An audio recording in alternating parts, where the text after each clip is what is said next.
Uma publicação da Igreja Batista da Lagoinha, primeira edição, 1996. Segunda edição, maio, 2010. Revisão: Adriana Santos e Nicibel Silva. Capa e diagramação: Júnior Amaro. Apresentação: Nosso cotidiano é um desfilar constante de emoções e, consequentemente, de reações. Correspondendo a cada estímulo uma resposta, conclui-se que basicamente nossa vida se resume em um processo contínuo de reação-ação, o que nos dá a imagem perfeita daquilo que somos e de como encaramos os fatos. Nossas atitudes são o produto de fatores das mais diversas ordens, tais como carga genética, saúde, educação, mas, sobretudo, do conhecimento que temos da Palavra de Deus. É no efetivo manejar da palavra, na sua internalização e vivência, que vamos encontrar suporte para o discernimento de nossas emoções e dar-lhes um tratamento à luz do Evangelho.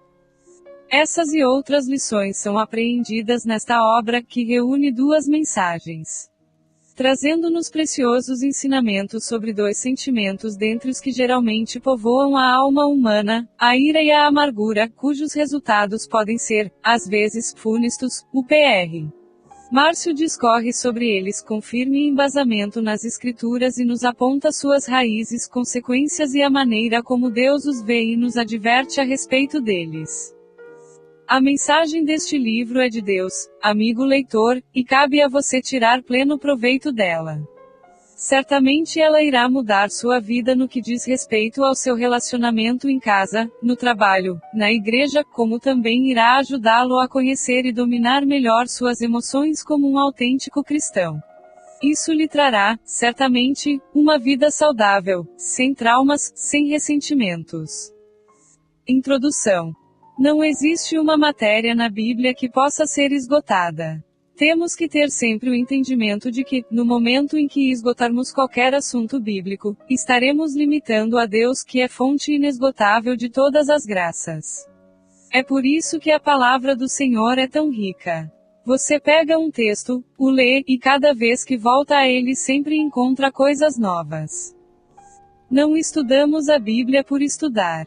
Abrimos a palavra e meditamos nela porque queremos ouvir a voz do Senhor, queremos ser transformados pelo poder da palavra.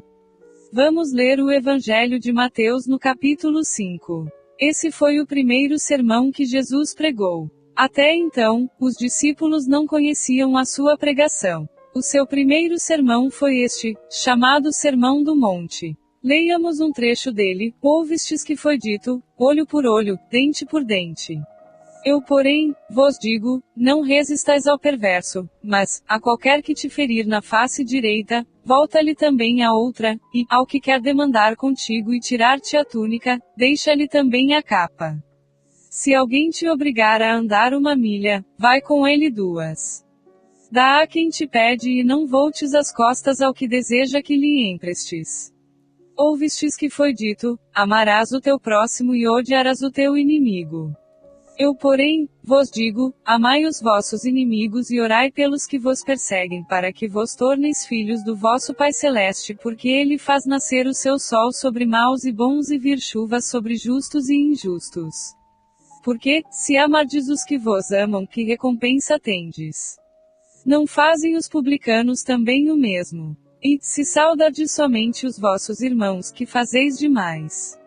Não fazem os gentios também o mesmo? Portanto, sede vós perfeitos como perfeito é o vosso Pai Celeste. MT 5,38 a 48. Vivifica, ó Pai, a tua palavra em nossos corações. Vem, Senhor, e entra no coração de cada um de nós. Que a tua unção não esteja somente em mim, meu Pai, mas em todo aquele que estiver participando desta oração. Senhor, que a partir deste instante a tua palavra flua como espada que penetra, e divide alma e espírito. Senhor Deus, que ao acabarmos de ler este livro possamos estar mais parecidos com Jesus Cristo. Para a glória dele e no nome dele. Amém.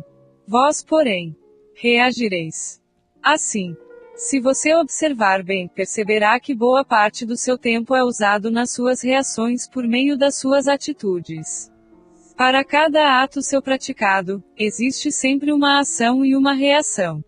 Todas as pessoas reagem, mas qual deve ser a reação do cristão? Como ele deve reagir em todas as ocasiões? Se for um crente em Jesus Cristo, de verdade, ele deve ter um tipo de reação diferente daquela do homem que a própria Escritura chama de perverso, ímpio, homem natural ou incrédulo, não importando o adjetivo que se possa dar àquele que ainda não tem Jesus Cristo como referencial em sua vida. Normalmente, estamos sempre reagindo. E Jesus Cristo, quando nos deixou essa mensagem, estava nos preparando para vivermos aqui na terra. A preocupação do Senhor Jesus não é a de como vamos reagir lá nos céus quando estivermos andando pelas ruas de ouro. Lá não haverá problema nenhum, não existirá diabo, nem demônios, não haverá situações de ação e reação. Será muito diferente daqui. Há pessoas que têm uma preocupação grande de como viverão no céu, enquanto ainda estão aqui na terra.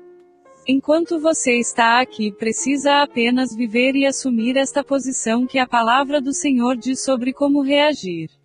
Jesus Cristo foi muito enfático em nos mostrar por meio desse texto como nós cristãos devemos reagir. Na antiga aliança, a reação era assim: se alguém feria o outro, era ferido também. A lei era esta: olho por olho, dente por dente. Se alguém furasse o olho do outro, consequentemente, deveria ter o olho furado. Se alguém quebrasse o dente de outro, quebrariam o dele também. Porém, quando Jesus iniciou a sua pregação, começou a separar como um divisor de águas, o que dizia a lei do que ele veio nos ensinar. Ouvistes o que foi dito aos antigos. Antes era daquele modo, mas a partir de agora eu quero que seja assim: se alguém quiser levar a sua túnica, deixa-lhe a capa. Se alguém lhe bater numa face, dê-lhe a outra. Se alguém lhe obrigar a caminhar 1 milha, vai com ele 2.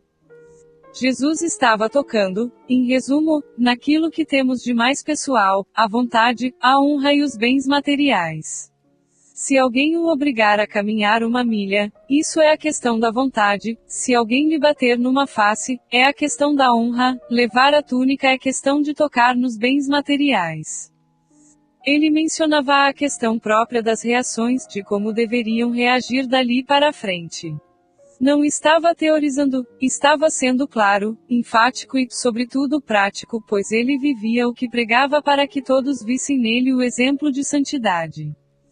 Saibamos discernir as emoções. No mundo, existem muitas emoções e cada um de nós tem capacidade para senti-las. Por exemplo, podemos amar, ter paz, ter alegria, chorar. E dizemos que estas emoções são divinas, são do Espírito Santo. No entanto, pensamos que a ira é uma emoção que não é de Deus. Não é assim. Precisamos também ver a ira como uma emoção sadia.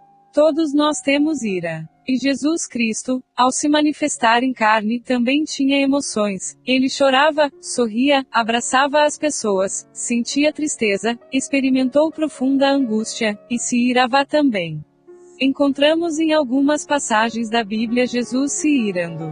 Isso significa que o cristão não deve anular a ira dentre as suas emoções. Vamos perceber, na Bíblia, que devemos irar pelos mesmos motivos pelos quais Jesus Cristo se irava. O problema é a quem dirigimos a nossa ira e como manifestá-la. Está escrito na Bíblia: irai-vos e não pequeis. F 4,26. Ou seja, precisamos ter uma compreensão sadia a respeito da ira. As nossas emoções e reações nos foram dadas por Deus, e precisamos compreender esse fato. O grande problema é quando as pessoas não sabem cuidar das suas emoções. Existe um nível, um equilíbrio para nossas emoções e o cristão é aquele que transcende, que vai além desse limite. Não é aquele que apenas caminha a 2ª milha, ou deixa a sua capa, mas o que também oferece a outra face. O que Deus espera é que o cristão possa se revelar por inteiro como cristão, na sua maneira de olhar, de ser, de se expressar, de se vestir, expressando em si mesmo a própria face de Jesus Cristo. Você sabe o que é ira, no que se refere à raiva, ao ódio. Você sabe o que é uma pessoa iracunda. A própria expressão revela isso: colérico, enfurecido, irado. Quando você chega ao seu serviço, lá está seu chefe, irado. Você olha-o e o vê com os olhos vermelhos, vidrados, a cara fechada, parece que até passou a noite inteira chupando limões ou mordendo marimbondos. O ambiente ao seu redor é horrível, constrangedor. Ninguém consegue trabalhar bem ao lado de um patrão irado, nervoso. A esposa sabe quando o marido acorda irado. Ele pisa no rabo do cachorro, grita à toa, faz uma confusão tremenda, aterroriza a esposa e os filhos. Estes são exemplos de pessoas que vivem sem o controle das emoções, sem ter a compreensão de que a ira é um sentimento e como tal pode ser controlada. É triste ver uma pessoa enraivecida, irada, contagia os que estão ao seu lado. Consequências da ira. Assisti a uma reportagem em que falavam sobre o infarto, uma doença do coração. O médico não era crente, mas falou: vocês não devem fumar, devem fazer exercícios físicos. E vejam a coincidência, Jesus Cristo mencionou uma coisa que esse médico falou também: para você não ter um infarto, viva bem com as pessoas, não guarde raiva, não guarde ódio. Interessante isso, viva bem com as pessoas. A pessoa que alimenta a ira vive uma situação muito difícil, geralmente tem úlceras, é uma pilha de nervos, explode à toa. Existem pessoas que manifestam a ira explodindo, batem a porta, chutam coisas, saem quebrando tudo. Mas há outro tipo de pessoas que guardam a ira através de um rancor silencioso, um ressentimento interior de amargura, de ódio. Não agem como aqueles que quebram coisas, que estão sempre de cara feia, brigando por tudo e por nada. Mas a ira silenciosa é trancada por dentro como um caramujo. A pessoa se volta para dentro de si mesma e vive tão irada e tão azeda que chega a ter sérios problemas de saúde e, normalmente, é chamada de enfesada. Vemos exemplos de pessoas assim no dia a dia. O marido vai para casa almoçar. Quantas vezes chega ao lar, encontra a esposa que, amorosamente, preparou muitas coisas gostosas. Porém, de repente, por uma coisinha de nada, provoca uma briga enorme, o ambiente fica carregado. Quando alguém manifesta ira, que é fruto e obra da carne, começa a ministrar coisas ruins para a sua vida e para a sua família. A pessoa entrega as chaves da sua vida ao próprio Satanás, abrindo espaço para que demônios comecem a atuar nela. Já vi muitos casamentos que foram desfeitos por causa da ira. Muitos filhos saíram de casa por causa da ira. Por isso, um dos mandamentos para os pais diz: pais, não provoqueis vossos filhos a ira. F 6,4. Há filhos que têm ojeriza dos pais, exatamente porque eles os provocam a ira. Todo extremo é perigoso. Uma pessoa reprimida, à medida que a ira a invade, fica com as mãos úmidas, geralmente tem coriza, defluxo, asma, diarreia, ou prisão de ventre, náuseas, vômitos, úlceras, pressão alta, dores nas costas e outros problemas de saúde. Corre de um médico para outro, vai ao psicólogo, mas nada adianta. É que dentro dela falta algo, exatamente a compreensão da palavra de Deus. Quantos acidentes acontecem porque há pessoas que fazem do seu carro uma arma? Pegam o carro, saem com ele a 180 km por hora, como se fossem donos das ruas. São pessoas iradas que têm vontade de passar o carro em cima da sogra, do patrão. Mas como não podem fazê-lo, vão pelas ruas em disparada, atropelando animais quando não provocam sérios acidentes. Uma irmã colocou no carro dela um adesivo plástico escrito assim: se você ama Jesus, use-me. Então, um outro irmão passando atrás olhou o adesivo e começou a buzinar, talvez esperando que a irmã lhe dissesse: aleluia. Glória a Deus, você é um irmão. Mas não foi assim, aquela irmã saiu do carro, irada.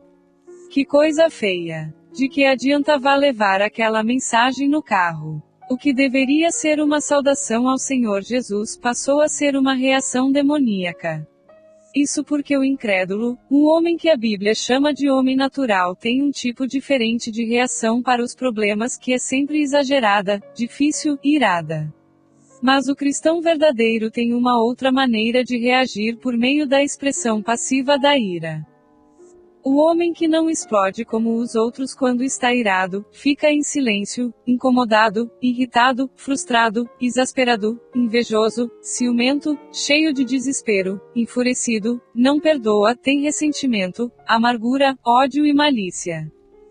Mas o outro, o que tem uma expressão ativa da ira, normalmente é uma pessoa crítica, sempre usa de sarcasmo, leva os outros ao ridículo, à humilhação, preocupação excessiva. Procura deixar os outros no ostracismo, exclusão, calúnia, demonstra valentia e é uma pessoa tão sujeita ao suicídio como ao assassinato. Uma das coisas mais tristes no irado é o sentimento de desprazer, de hostilidade, de indignação, de raiva, de fúria. Sabemos que o amargurado é aquela pessoa que sofre da doença da ira, aquela que não sabe tratar com essa emoção. Na Bíblia encontramos a palavra iracundo, mas encontramos também o vocábulo longânimo. Iracundo é aquele que vive irado por qualquer coisinha está explodindo. Longânimo, ao contrário, é aquele que tem um longo ânimo. É pacífico, tem o estopim comprido. Custa a estourar. Mas o outro, o irado, tem o estopim curto, estoura à toa por tudo e por nada. Ou ele morde do lado de fora, ou ofende interiormente, ou chega para a pessoa e briga, ou a despreza, o que é muito pior.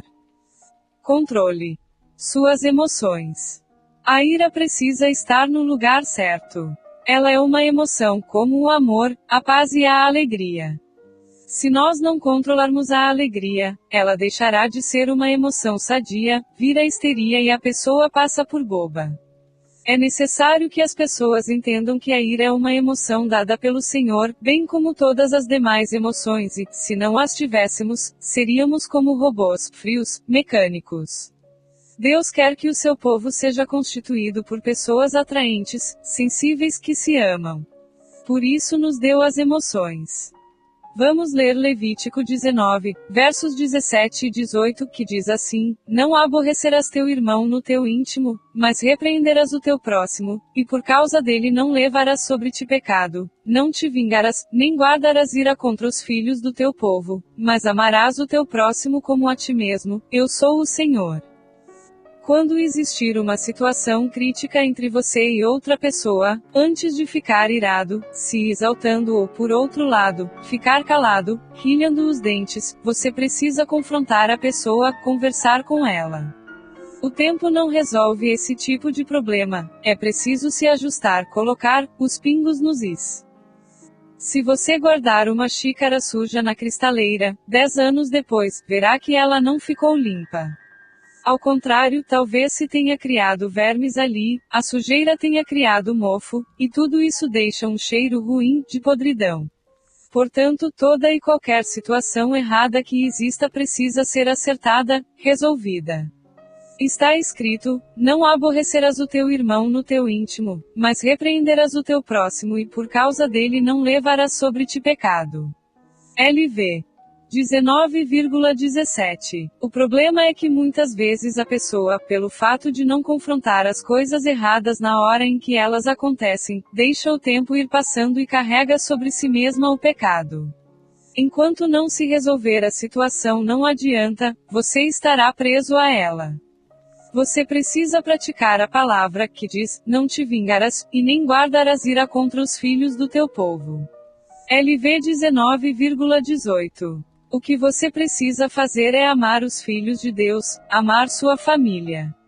As pessoas que mais o amam estão dentro de sua casa e talvez você tenha feito delas um fio terra, um condutor onde explodir a sua ira, a sua raiva. Muitas vezes, no trabalho o patrão o incomodou, foi azedo com você, no trânsito alguém lhe deu uma fechada, ou então, você perdeu o ônibus. Acontecem 1000 situações diferentes a cada dia. Então, chega a hora de ir para casa. A casa deve ser para você um ninho de descanso e alegria, um referencial de paz e amor.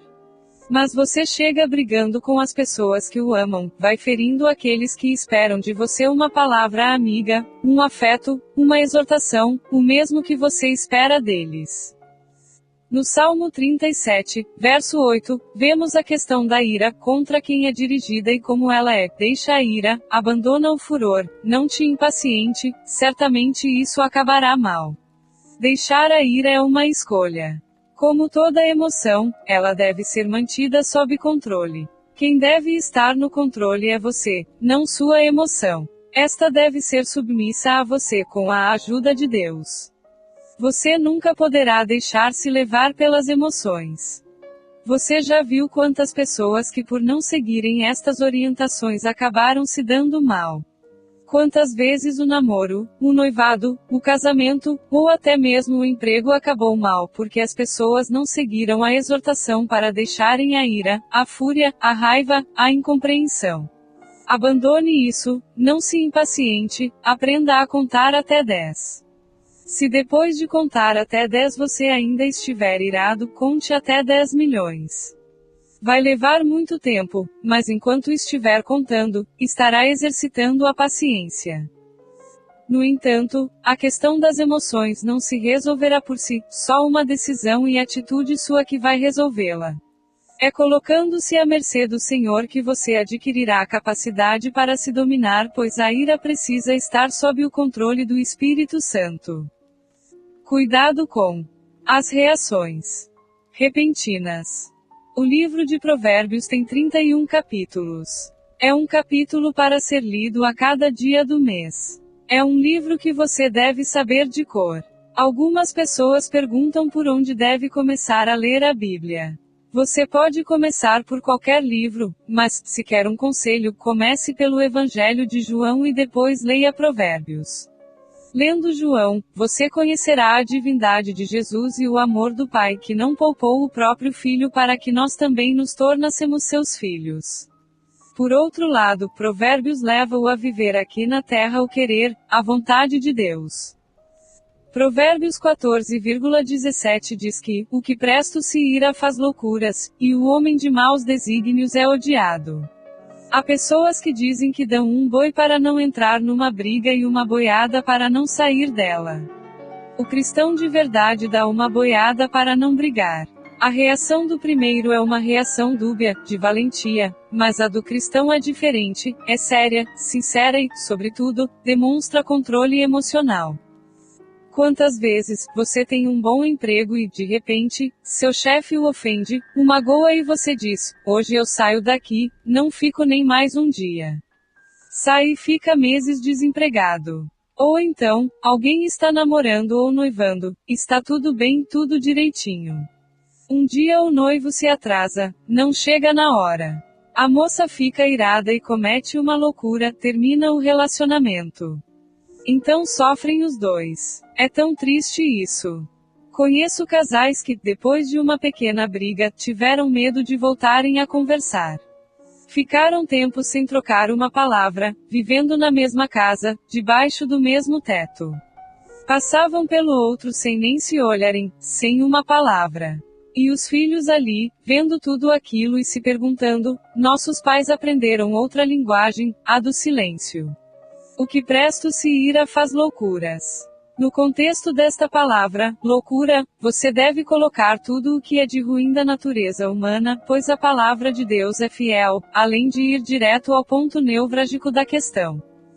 Cuidei de uma moça que cometeu uma loucura. Ela estava noiva de um bom rapaz, e um dia aconteceu algo diferente entre ela e o noivo. Ela ficou tão irada que jurou se vingar dele. Chamou então um colega de trabalho, uma pessoa estranha aos fatos, sem nenhum relacionamento de amizade com nenhum dos dois e disse-lhe que queria ir com ele para um motel. Ela estragou a sua vida e a do noivo pensando que daquela forma iria atingir apenas o noivo. Isso é loucura. Quantas vezes as pessoas morrem por loucura, por causa da ira, só porque dizem por aí que o homem tem de ser macho, que não pode levar desaforo para casa. Isso não é verdade. O cristão não tem que reagir brigando, a sua reação é outra, é pacífica. Ainda em Provérbios 14,29 lemos: o longânimo é grande em entendimento, mas o de ânimo precipitado exalta a loucura. Aquele que é paciente é grande em entendimento, mas o de ânimo precipitado provoca e faz loucuras.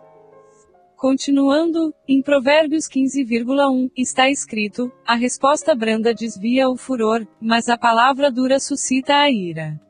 Se chegar uma pessoa perto de você, irada, e lhe dizer algo com rispidez, e você responder-lhe com brandura, com mansidão, isso quebra-lhe a ira, você a desmonta. Como diz Paulo, amontoa brasas visas sobre sua cabeça. RM 12,20. Mas, se chega uma pessoa irada e encontra outra ainda mais irada, o que acontece? As duas irão brigar, discutir, provavelmente partirão para a agressão. E isso não é de Deus. Há pessoas que gostam de assistir a cenas de violência, como lutas de boxe.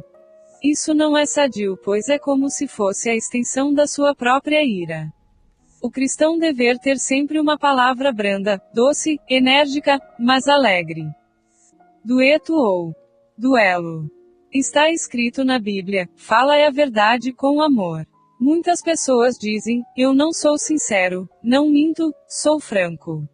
Não é verdade, elas são mal educadas. As pessoas confundem o sentido do que seja falar a verdade para o crente, sim, sim e não, não. MT 5,37. É a maneira como se diz sim, e como se diz não.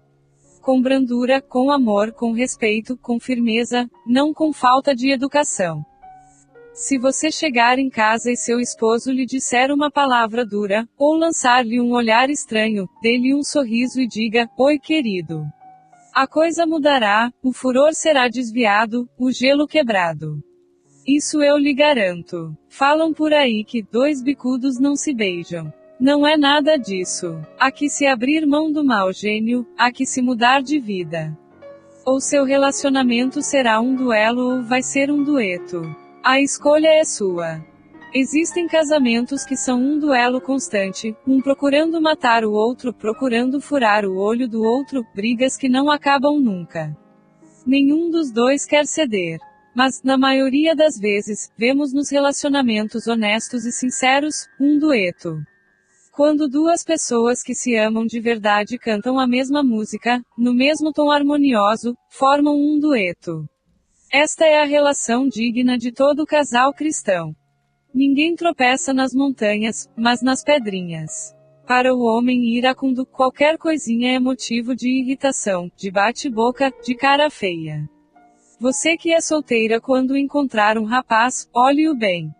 Ele pode até não ser tão bonito fisicamente, mas preste atenção no modo como ele fala, como ele reage às situações. Não importa o exterior, querida. Você poderá encontrar um homem lindo. Mas se ele for iracundo e vocês se casarem, a sua vida será um inferno. O iracundo é terrível, estraga tudo, ninguém tem prazer de estar com ele. Todos temem suas reações, pois ele é imprevisível. Sua esposa não tem liberdade para convidar ninguém para a sua casa. Todos sofrem com ele porque está sempre azedo. Este lugar é meu, arreda daí, sai pra lá. Coisas simples o incomodam. Jesus Cristo disse: bem-aventurados os pacificadores. MT 5,9. Mas o iracundo por qualquer coisinha se irrita. Você que é cristão, vai estacionar o carro, de repente chega outro, entra na vaga que seria sua, mas você diz: tudo bem, Jesus o abençoe. É diferente, você é manso, evita contendas. Jesus falou assim: quando entrarem numa casa, a primeira coisa que devem dizer é: a paz esteja nesta casa. LC 10,5, grifo do autor. Ele disse ainda: curem os enfermos e preguem a verdade. LC 10,9, grifo do autor. Só que hoje, as pessoas invertem tudo: primeiro pregam a verdade, segundo curam os enfermos e só depois amam as pessoas. Jesus foi muito claro quando disse: a primeira coisa que devemos fazer é amar, amar sempre. Em segundo lugar, curar os enfermos, curar o que não está bem, trazer vida ao que está apodrecendo. Em terceiro lugar, depois de dar paz e amor e de curar as pessoas, aí é que vamos pregar a verdade para elas. Depois de darmos os 2 primeiros passos, poderemos ter as pessoas maleáveis em nossas mãos. Só então poderemos pregar-lhes a palavra, pois só assim estarão aptas para ouvir e entender Jesus. O homem sábio é apaziguador. Provérbios 16,14 O furor do rei são os mensageiros de morte, mas o homem sábio o apazigua. O rei, nesse verso, é todo aquele que está em algum cargo de autoridade, o marido, o patrão, o guarda de trânsito, um chefe de repartição pública e outros mais. Você chega a uma repartição pública e se depara com uma pessoa atrás de um guichê. Ela é como se fosse um rei, ali ela é a autoridade máxima. Poderia ser uma pessoa autoritária e fazer grosseira com você, às vezes poderia até magoá-lo. O que você faria? Lembrar-se-ia da palavra de Deus. O homem sábio apazigua. É tão bonito você amar e dar uma palavra amiga a quem o fere.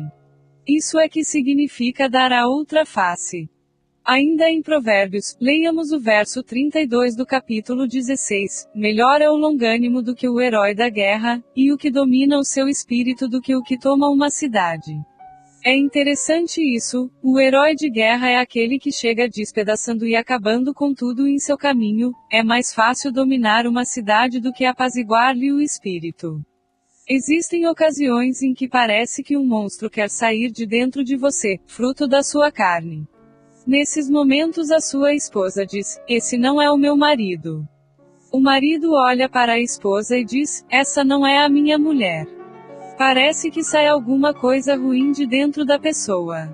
Por isso a palavra diz, o que domina o seu espírito. E nós sabemos o que significa dominar o espírito. A pessoa iracunda, aquela que não se submete à palavra, aos ensinamentos de Deus, só irá aprender da vida apanhando. Está escrito na Bíblia, homem de grande ira tem de sofrer o dano, porque, se tu o livrares, virás ainda a fazê-lo de novo. PV 19,19. Ele, muitas vezes tem que sofrer o dano até aprender, sofre no emprego, na família, na saúde. Sua obstinação faz com que sofra as perdas e danos durante toda a vida. Você pode mostrar ao iracundo que há um buraco bem ali, e dizer-lhe que dê a volta, senão cairá. Ele não o ouvirá nem o olhará e cairá no buraco. Deixe-o cair. Ele precisa aprender nem que seja caindo e se arrebentado. Então, no dia em que compreender o que é ser manso, compassivo, longânimo, ele vai aprender e compreender tudo o que for necessário pelos princípios da palavra de Deus. A grande dificuldade na vida do iracundo é que, antes que seja dominado pelo Espírito Santo de Deus, ele vai sofrer muito. Mas o pior é que todos ao seu redor vão sofrer também, a esposa, os filhos, todo mundo. Em casa estraga tudo e contagia todos com o seu azedume. Está escrito em Provérbios 22,24, não te associes com o iracundo, nem andes com um homem colérico. Se você namorar um iracundo, vai ficar iracundá também. Será que você já teve a infelicidade de associar-se com um iracundo? A palavra diz, não te associes. Não faça sociedade com o iracundo. Isso porque ele explode à toa, então, você tem até medo de conversar com ele. É uma bomba ambulante. Você não sabe a que hora ela estará pronta para explodir.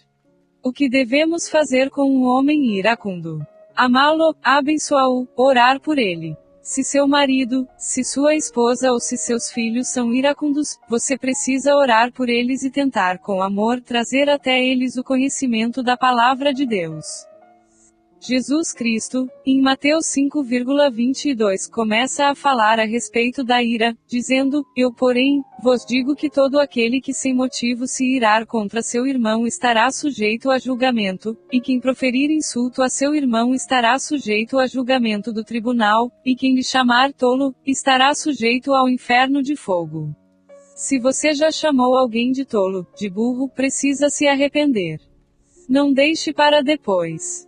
Irai-vos, mas não pequeis. Como cristão, por qual motivo você pode e deve irar-se? Pelos mesmos motivos pelos quais Jesus se irou. Jesus nunca se irava porque as pessoas falavam mal dele. Ele comia com os pescadores, era amigo dos publicanos e deixou a meretriz lavar os seus pés. Mas quando as pessoas liberavam hipocrisia religiosa ou quando o nome do Pai era vilipendiado, desrespeitado, o cordeiro se transformava em leão. Quando ele chegou ao templo, viu aquele comércio e ouviu o vozerio que era bem mais forte do que o som da palavra de Deus, houve um zelo e uma ira santa no Senhor. Ele derrubou as mesas, levantou um chicote e o brandeu contra aqueles homens mercenários. Era a ira manifestada porque o nome de Deus estava sendo vilipendiado.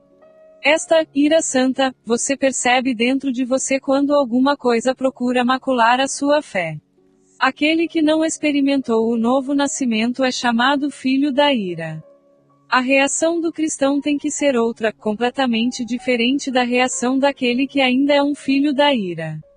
Está escrito em Efésios 4,26, Ira-vos e não pequeis, não se ponha o sol sobre a vossa ira. Existe outro tipo de ira que é dirigido contra as pessoas. Mas, a palavra diz, nossa luta não é contra carne ou sangue. F 6,12. É uma luta espiritual. Sempre devemos amar as pessoas por mais perversas ou pervertidas que elas sejam. O grande problema é que as pessoas confundem aceitação com aprovação. Jesus não foi muito entendido por isso. As pessoas confundiam seu amor pelos pecadores com sua aprovação ao pecado deles. Nós amamos os pecadores, não os julgamos. Não significa que nossa aceitação seja a aprovação pela sua vida errada. Na época de Jesus, as pessoas confundiam isso.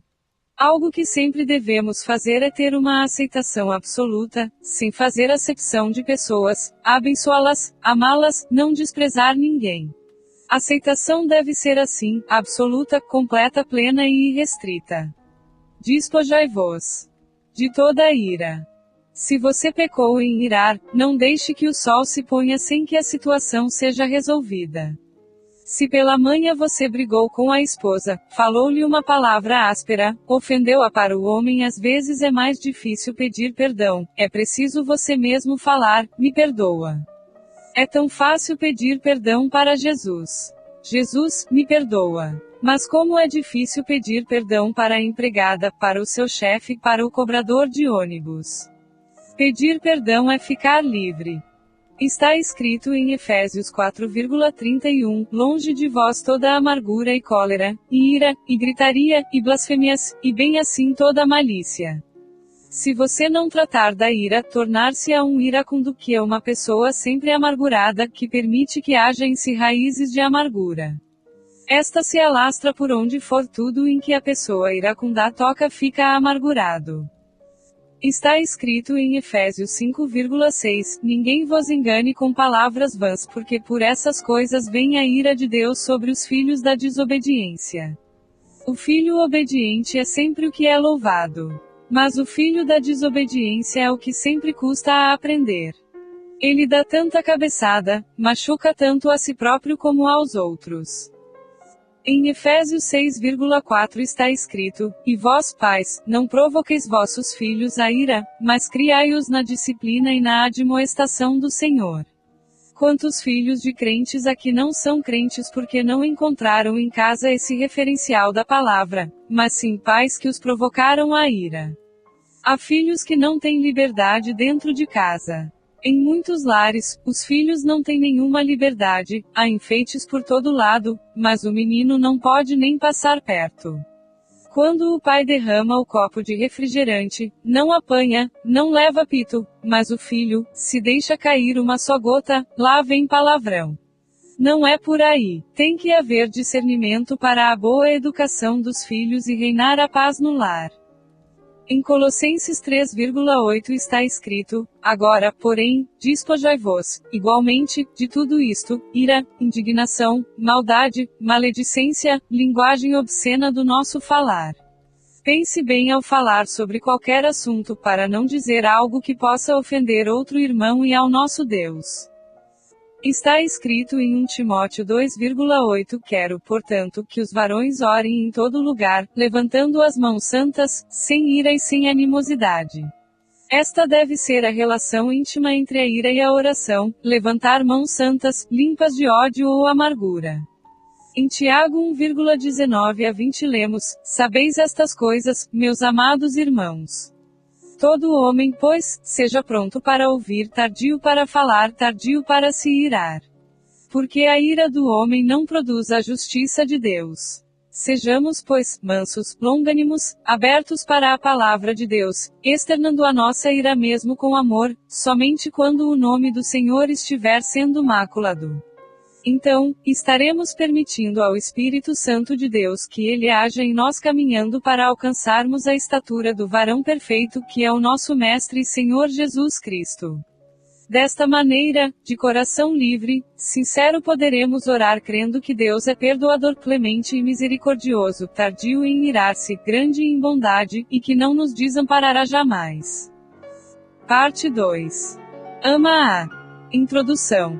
Ao considerarmos a palavra de Deus, vemos que ela é uma espada, uma pérola, um espelho, nela nós nos vemos.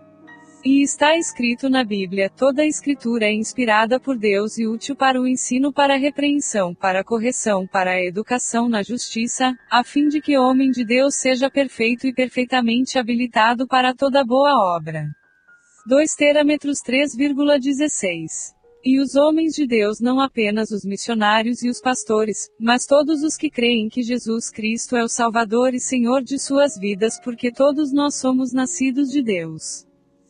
Deus é nosso Pai, e para que o homem de Deus seja perfeito e habilitado para toda boa obra, precisa se espelhar nele. Vinha de Sodoma. Cachos amargos. Algumas pessoas imaginam que ser semelhante a Deus seria fazer as obras de Deus, fazer os paralíticos andarem, os cegos abrirem os olhos ou os mortos receberem novamente a vida. Tudo isso é obra de Deus.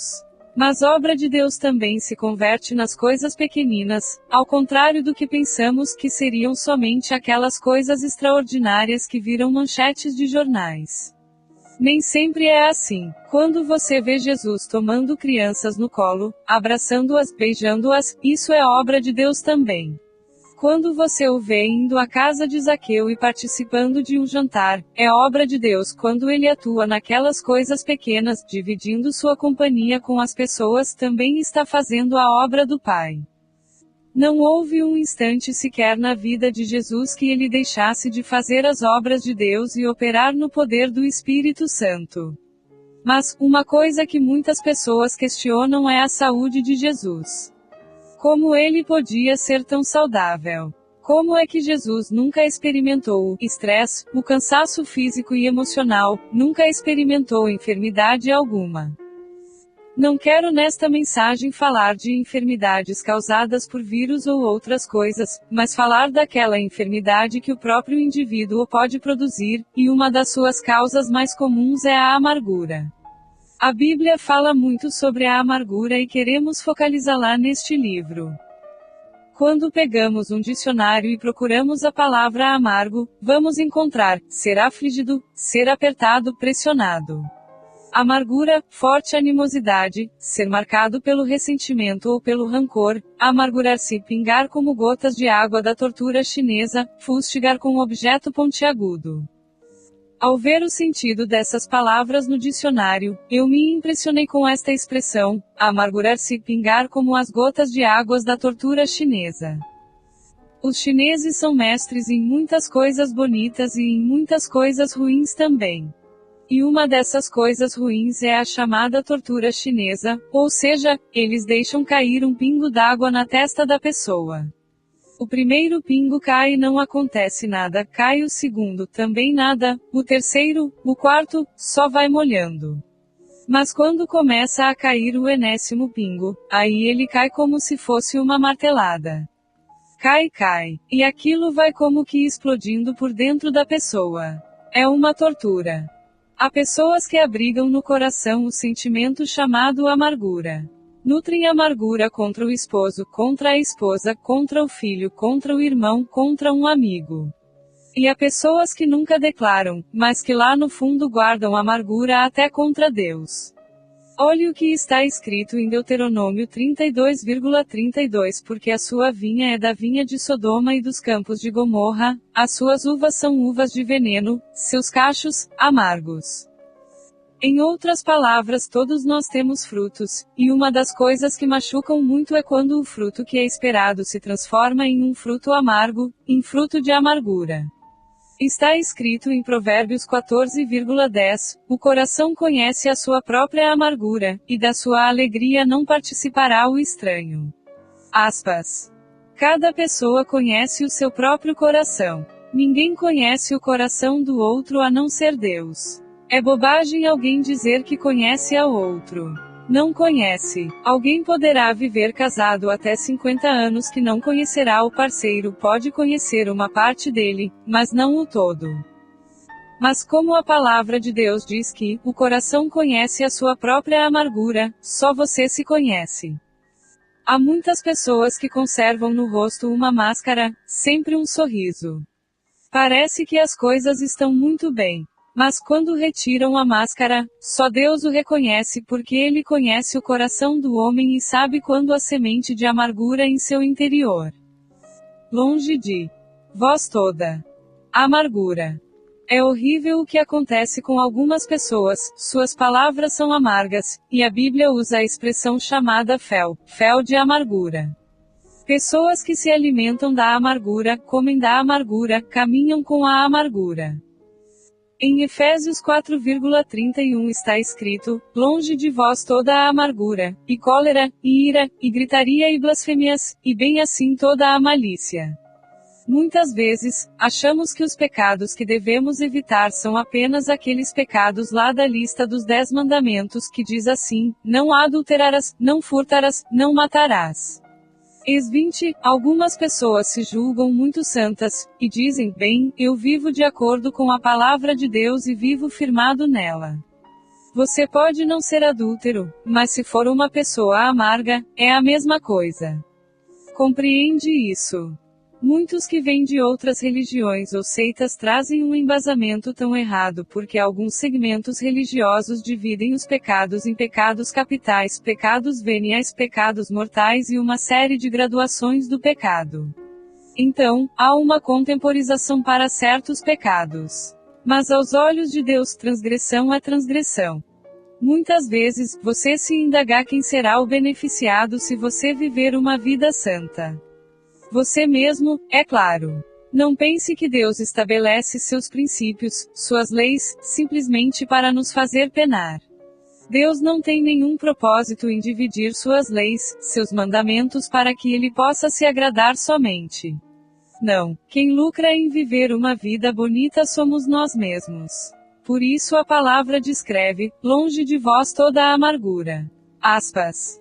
Algumas coisas têm que estar bem perto de nós. A Bíblia diz que quem está perto de nós é o anjo do Senhor. O anjo do Senhor acampa-se ao redor dos que o temem, perto está o Senhor dos que o temem. Mas está escrito, longe de vós toda a amargura e cólera. Quando mais longe puder estar de nós toda a amargura, toda a cólera, toda a ira, toda a gritaria, melhor. Aquela gritaria dentro de casa com seus filhos, com a vizinha, com o gato, com o cachorro. São gritos que não levam a nada, são gritos apenas da carne. Você pode gritar dentro da igreja, aleluia, glória a Deus. Pode e deve dar glórias e aleluias. São brados de louvor a Deus. Mas toda a gritaria e até a blasfêmia e toda a malícia deve estar longe de vós. Devemos fazer, sim, as obras de Deus para em tudo sermos semelhantes a Ele. Carnalidade, alimento do diabo. Há uma coisa linda em Jesus, Ele não nutre nenhuma amargura. Amargura é obra da carne, da ira.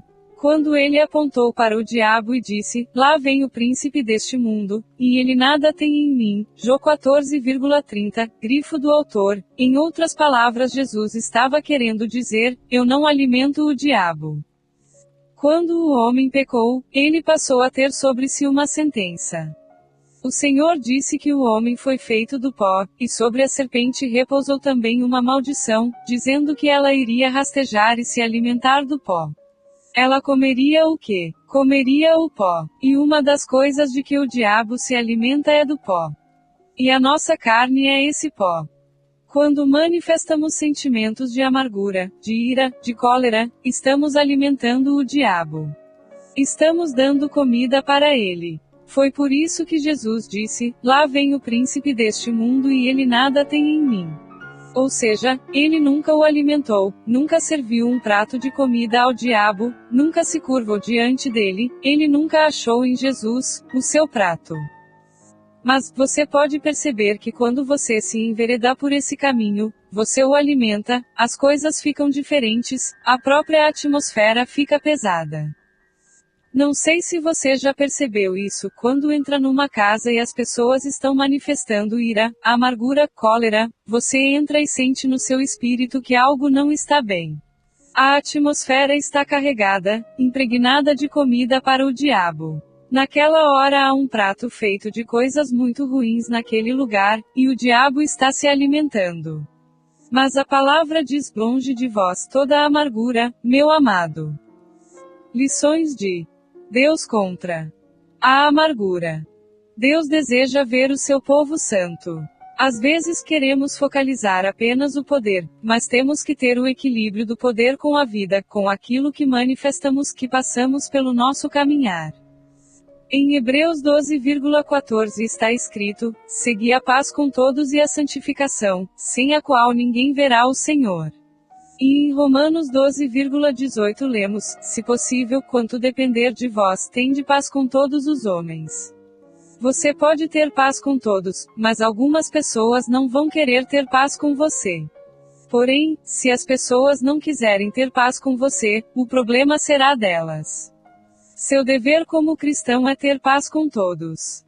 Queremos ver a Deus, mas não é ver a sua imagem, o seu rosto, não é vê-lo fisicamente, e, sim, vê-lo atuando em nossa vida, em tudo o que fazemos, nos nossos caminhos, nos nossos passos, segurando as nossas mãos, curando as enfermidades. É ver Deus falando dia a dia, compreende isso? Deus é espírito, você não pode vê-lo conforme seu aspecto físico, mas você precisa ver Deus no cotidiano, em cada coisa. Todos nós gostaríamos de ver Deus face a face. Mas estamos aqui e durante nossa peregrinação, nossa jornada neste mundo, precisamos vê-lo no dia a dia. E a melhor maneira de ver Deus, é obedecendo o que diz a palavra: segui a paz com todos e a santificação.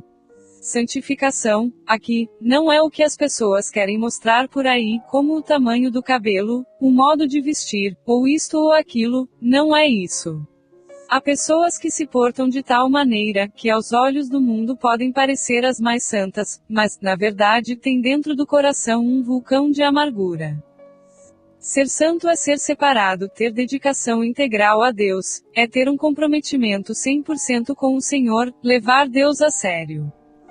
Está escrito na Bíblia em Hebreus 12,15, atentando diligentemente porque ninguém seja faltoso, separando-se da graça de Deus, nem haja alguma raiz de amargura que, brotando, vos perturbe e por meio dela, muitos sejam contaminados.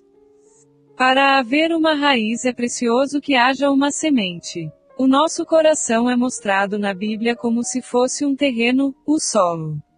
Cada coração é diferente um do outro, há coração que a semente cai nele, mas é um coração cheio de cascalhos, tão cheio de pedras que a semente não brota. Outras vezes, nasce, mas não tem raízes. Muitos corações se identificam nesta questão da semente da amargura. Alguém o machuca, alguém o decepciona, ou há alguma situação que o magoa, então aquilo foi uma sementinha que foi plantada ali dentro do seu coração. Todas as vezes que você começa a regar aquela semente com suas lágrimas, com seu ressentimento, falando com as pessoas a respeito daquilo que o outro fez com você imperceptivelmente, você estará regando aquela semente porque está dando muita importância para ela. Se você tem uma semente plantada na terra, ou uma plantinha qualquer que você não rega, ela irá morrer, vai desaparecer, mas, à medida que você vai alimentando-a, regando-a, ela vai fazer uma coisa, está escrito na Bíblia, ela irá brotar. E quando ela brota, começam a sair as raízes, e começam a perturbar os relacionamentos, a comunhão com Deus. E está escrito na palavra que por meio dela, muitos serão contaminados. HB 12,15. A amargura contamina. Você vê na história de Israel que o povo não entrou na terra prometida. Todos que saíram do Egito, com exceção de Josué e Calebe, ficaram prostrados no deserto, e dentre as tantas razões foi exatamente a amargura que, quando é alimentada, só vai crescendo. Conheci crentes que viverão na igreja a vida toda, mas não cresceram 1 centímetro na vida espiritual por causa da amargura. Outros foram para o túmulo, amargurados. No livro de Tiago 3,14 está escrito: se pelo contrário tendes em seu coração inveja amargurada e sentimento fatioso, nem vos glorieis disso, nem mintais contra a verdade. Tiago estava escrevendo isso para crentes, como também o versículo de Hebreus se dirige aos crentes. A proposta da palavra de Deus é nos fazer semelhantes a Ele. A amargura vem porque nós a alimentamos. Existe uma situação de contenda, de porfia, de briga, de rivalidade, de incitamento, de combate, de discórdia. Há um princípio tão interessante na palavra de Deus, semelhante ao princípio do jogo de dama, ou seja, quem perde é quem ganha. No mundo espiritual é assim, o que perde é o que ganha. Quando Jesus estava ali na cruz, o diabo proferiu: eu venci. Houve uma grande festa e um rufar de tambores no inferno. Diziam eles: a vitória é nossa, nós ganhamos. Mas o que eles não sabiam é que na morte de Jesus estava a sua derrota, porque após a morte do Senhor, ele quebraria as cadeias da morte, ressurgiria cheio de glória e esmagaria por completo o último inimigo, que é a morte. A vitória foi imensa. Serei inimigo dos teus inimigos. Jesus deu a sua vida por você. Quando você compreende isso, que a sua vida está nas mãos do Senhor, não significa que você vai ser um nariz de cera para os outros fazerem de você o que quiserem. Pelo contrário, Deus não vai permitir que você seja uma marionete, pois Deus vela por aqueles que esperam nele, e a palavra diz: porque quanto ao Senhor, seus olhos passam por toda a terra, para mostrar-se forte para com aqueles cujo coração é totalmente dele. 2 Cr 16,9. Deus é um Deus até de humor. Lembro de um episódio que aconteceu a um irmão que ia de bicicleta para uma determinada cidade e parou em certo lugar. Chegou alguém perto dele e disse-lhe: olha, eu vou dar uma volta com a sua bicicleta. Ele falou: não vai. Eu vou sim, replicou o outro. E saiu com a bicicleta do irmão. Quando voltou, depois de um bom tempo, para devolver-lhe a bicicleta, esse irmão estava com outro rapaz que não era crente, e que, tomando a defesa do outro, falou: olha, ele aqui é crente e não vai brigar com você por ter saído com a bicicleta dele sem sua permissão, mas eu não sou crente. E descontou naquele moço desaforado toda a afronta que ele tinha feito ao cristão. Uma coisa Deus disse para Moisés: eu serei inimigo dos teus inimigos e adversários dos teus adversários. Ex 23,22. Ou seja, Deus seria o guarda-costas de Moisés. Quando nós cantamos, buscai primeiro o reino de Deus, isso quer dizer que o reino de Deus não é comida, nem bebida, mas justiça, e paz e alegria no Espírito Santo, RM 14,17, que é o que todos nós devemos buscar sempre. A amargura vem muitas vezes porque os nossos direitos foram feridos, e nos levantamos em favor dos nossos direitos. Em Provérbios 13,10 está escrito: da soberba só resulta a contenda, mas com os que se aconselham se acha a sabedoria. Isso quer dizer que da soberba procede a ruína daquele que não abre mão, daquele que diz: não é assim, o direito é meu. Mas quando você deixa realmente Deus cuidar da sua vida, entende que é mordomo de tudo o que Deus lhe tem confiado e passa tudo para as mãos do Senhor, então, Deus zela pelo que é dele, você e tudo o que lhe diz respeito. Vejamos o que a palavra nos diz no livro de Provérbios 17,14. Como o abrir-se da represa, assim é o começo da contenda, desiste, pois, antes que haja rixas. Os lábios do insensato entram na contenda, e por açoites brada a sua boca. Colchete que abre ... colchete que fecha. O irmão ofendido resiste mais que uma fortaleza, suas contendas são ferrolhos de um castelo. PV 18, 6,19. A estultícia do homem pervertiu seu caminho, mas é contra o Senhor que o seu coração se ira. PV 19,3. Lança fora o escarnecedor, e com ele se irá a contenda, cessarão as demandas e a ignomínia. PV 22,10. Como o carvão é para a brasa, e a lenha para o fogo, assim é o homem contencioso para acender rixas.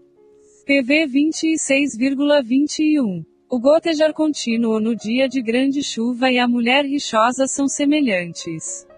PV 27,15. Poderíamos mencionar muitos outros textos das Escrituras que falam sobre a contenda, a discórdia, essa disputa acalorada, muitas vezes, violenta, esse conflito amargo, aquela luta entre rivais, outras vezes até mesmo entre os que se amam e que têm que considerá-las sempre por esta perspectiva, uma obra da carne.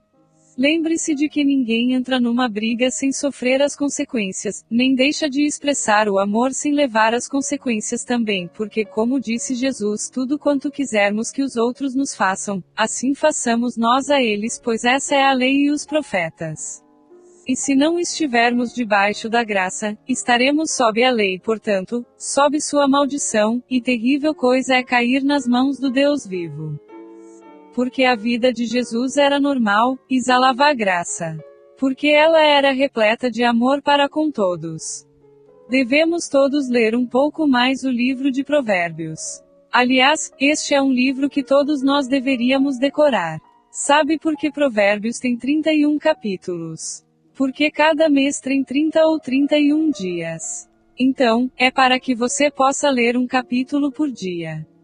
Procure decorar o livro de Provérbios, que além de fácil de decorar, é um livro muito abençoado que traz muitas instruções para o nosso dia a dia. Conheço irmãos que sabem toda a Bíblia de cor. Foram decorando versículo por versículo e hoje têm pleno domínio da palavra. Sei que não é fácil, mas com persistência, muita disciplina e, sobretudo, com a inspiração do Espírito Santo, todos nós poderemos tomar posse do que está escrito em 2 Timóteo 2,15. Procura apresentar-se a Deus, aprovado, como obreiro que não tem de que se envergonhar, que maneja bem a palavra da verdade. Nela encontramos resposta para todos os nossos questionamentos e solução para todos os nossos problemas. Alimentando-nos de seus sábios ensinamentos, estaremos sempre fortalecidos para enfrentar os embates da vida sem nos deixar abater nem dar lugar em nosso coração a sentimentos mesquinhos que só nos trariam amargura e nos afastariam daquele que disse: Eis que estarei convosco todos os dias até a consumação do século. MT 28,20. Pai, obrigado porque tendes abrandado meu coração, não permitindo que a ira e a amargura dominem minha vida. Faz-me sempre manso e humilde de coração, como é o meu Senhor Jesus Cristo, esperando sempre dele a direção e a solução para todos os meus problemas, sejam eles de natureza física, emocional e espiritual. Que todo sentimento de ira, amargura ou outros semelhantes que porventura estejam arraigados no mais íntimo da minha alma sejam arrancados em nome do Senhor Jesus. Que haja cura total de minhas emoções e que a doce paz do teu Espírito, ó Deus, paire sobre a minha vida, trazendo-me a graça do contínuo meditar da tua palavra e a prática dos teus preceitos que são doces para a minha boca e por meio dos quais consigo entendimento. Abençoa a cada leitor desta obra, fazendo-o ver os caminhos da vida na tua presença, na plenitude da alegria, andando sempre na tua destra, onde há delícias perpetuamente. É no nome de Jesus que oro. Amém. Deus abençoe. Pastor Márcio Valadão. te ama e você. Primeiro passo, Deus o ama e tem um plano maravilhoso para a sua vida. Porque Deus amou o mundo de tal maneira que deu o seu Filho unigênito para que todo o que nele crê não pereça, mas tenha a vida eterna. Jó 3,16. Segundo passo, o homem é pecador e está separado de Deus. Pois todos pecaram e carecem da glória de Deus. RM 3:23b. Terceiro passo, Jesus é a resposta de Deus para o conflito do homem. Respondeu-lhe Jesus: Eu sou o caminho, e a verdade, e a vida, ninguém vem ao Pai senão por mim. Jó 14,6. Quarto passo, é preciso receber a Jesus em nosso coração. Mas, a todos quantos o receberam, deu-lhes o poder de serem feitos filhos de Deus, a saber, aos que creem no seu nome. João 1,12a. Se com tua boca confessares Jesus como Senhor e, em teu coração, creres que Deus o ressuscitou dentre os mortos, serás salvo. Porque com o coração se crê para a justiça e com a boca se confessa a respeito da salvação. RM 10 de setembro de 10. Quinto passo, você gostaria de receber a Cristo em seu coração. Faça essa oração de decisão em voz alta. Senhor Jesus, eu preciso de ti, confesso-te o meu pecado de estar longe dos teus caminhos. Abro a porta do meu coração e te recebo como meu único Salvador e Senhor. Te agradeço porque me aceita assim como eu sou e perdoa o meu pecado. Eu desejo estar sempre dentro dos teus planos para a minha vida, amém. Sexto passo, procure uma igreja evangélica próxima à sua casa. Nós estamos reunidos na Igreja Batista da Lagoinha, a Rua Manuel Macedo 360, bairro São Cristóvão, Belo Horizonte, Minas Gerais. Nossa igreja está pronta para lhe acompanhar neste momento tão importante da sua vida. Nossos principais cultos são realizados aos domingos, nos horários de 10 horas, 15 horas e 18 horas. Ficaremos felizes com sua visita. Uma publicação da Igreja Batista da Lagoinha, Rua Manuel Macedo 360, São Cristóvão, CEP 31110440, Belo Horizonte, Minas Gerais.